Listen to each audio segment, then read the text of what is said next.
নমস্কার বন্ধুরা, আজ আমি আপনাদের হাতে মেখে কুমড়ো শাকের একটা টেস্টি রেসিপি করে দেখাবো। যে রান্নাটা করা কিন্তু খুবই সোজা আর খুব অল্প সময়ে তৈরি হয়ে যায় আর খেতেও কিন্তু দারুণ হয়। তাহলে বন্ধুরা, রেসিপিটি দেখতে হলে প্লিজ একটা লাইক দিয়ে শুরু করুন।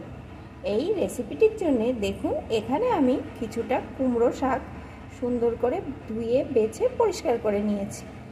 এখন আমি এই কুমড়ো শাকের মধ্যে এক এক করে উপকরণগুলো দিয়ে দেবো। আসুন বন্ধুরা, সাথেই থাকুন। প্রথমেই দিয়ে দেবো কিছুটা মুসুর ডাল, যে ডালটা আমি আগে থাকতে একটু ধুয়ে রেখে দিয়েছিলাম। দিয়ে দেব কেটে রাখা বেগুন। আমি এখানে একটা মাঝারি সাইজের অর্ধেকটা পরিমাণ বেগুনকে একটু টুকরো টুকরো করে কেটে দিয়ে দিলাম। এই উপকরণগুলো কিন্তু বন্ধুরা শাকের পরিমাণ অনুযায়ী ব্যবহার করতে হবে। দিয়ে দেব টুকরো করে কেটে রাখা আলু,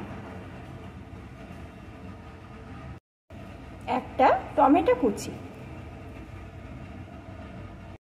কয়েকটা চেরা কাঁচা লঙ্কা, একটা পেঁয়াজ কুচি, একটু থেতো করা রসুন,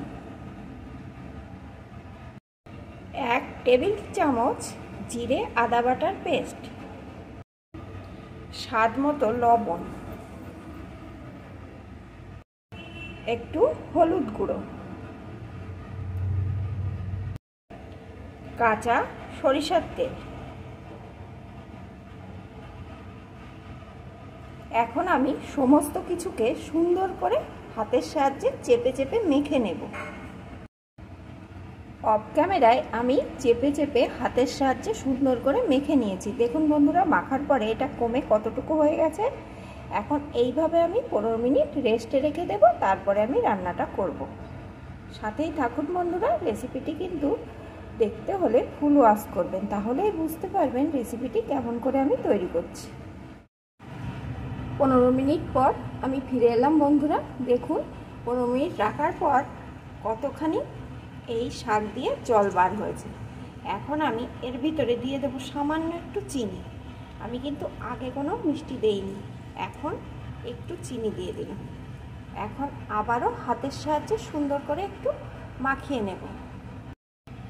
আবারও আমি একটু মাখিয়ে নিয়েছি। এখন আমি রান্নাটা শুরু করব। রান্নার জন্যে এখানে আমি একটা কড়াইতে পরিমাণ মতো সরষের তেল দিয়ে দিয়েছি। তেলটা গরম হয়ে গেছে। এখন দিয়ে দেবো একটা শুকনো লঙ্কা, একটু কালো জিরে।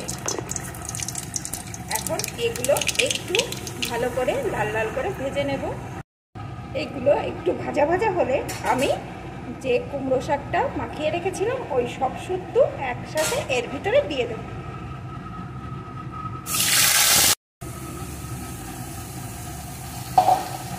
সব কিছু দিয়ে দিয়েছি। এখন কিছুক্ষণ এইভাবে নাড়িয়ে নেব। দেখুন বন্ধুরা, কতটা জল বেরিয়েছে। এই জলেই কিন্তু রান্নাটা হয়ে যাবে। এখন এইভাবে কিছুক্ষণ নাড়িয়ে রান্না করে নেব। এইভাবে নাড়িয়ে কিছুক্ষণ রান্না করে নিয়েছি। এখন আমি গ্যাসের জোরটাকে মিডিয়াম টু লোতে করে দিয়েছি আর একটা পাত্র দিয়ে এটাকে ঢেকে দেব। ঢেকে দিয়ে 5 মিনিট এইভাবে রেখে দেব। মিডিয়াম টু লো আছে, 5 মিনিট আমি রেখে দিয়েছিলাম। এখন ঢাকনাটা খুলে নিচ্ছি।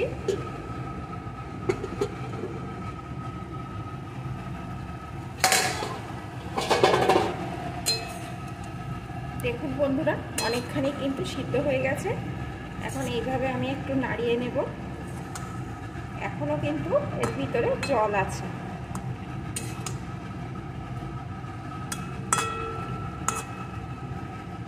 একটু নাড়িয়ে নিলাম। আবারও আমি ঢাকা চাপা দিয়ে লো আছে 5 মিনিট রেখে দেব।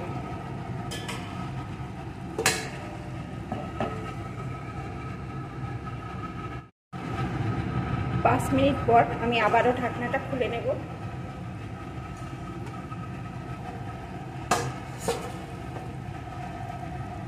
দেখুন বন্ধুরা, এখন কিন্তু জলটা ভালো রকম শুকিয়ে গেছে আর সব কিছু কিন্তু ভালো রকম সিদ্ধ হয়ে গেছে। এখন এইভাবে নেড়ে 2 মিনিট রান্না করে নেব। এই শাক দিয়ে কিন্তু এখন একটা দারুণ সুন্দর গন্ধ উঠে আসছে। এইভাবে একটু ঘেটে ঘেটে দেব।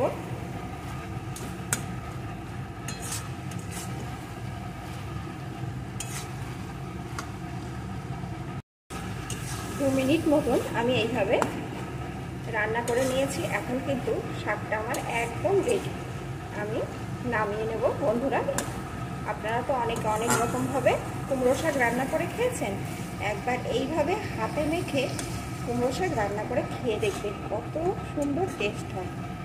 আর এটা রান্না করা কিন্তু একদমই সোজা, খুব তাড়াতাড়ি হয়ে যায়, আর খেতেও কিন্তু দারুণ হয়। গরম ভাতের সাথে তো দুর্দান্ত খেতে লাগে, তাছাড়া আপনারা রুটির সাথেও কিন্তু এটা খেতে পারেন। এখন এটা আমার রেডি, আমি নামিয়ে নেব। বন্ধুরা, আমার এই রেসিপিটি আপনাদের কেমন লাগলো অবশ্যই কমেন্ট করে জানাবেন, আর যদি ভালো লেগে থাকে একটা লাইক করে দেবেন।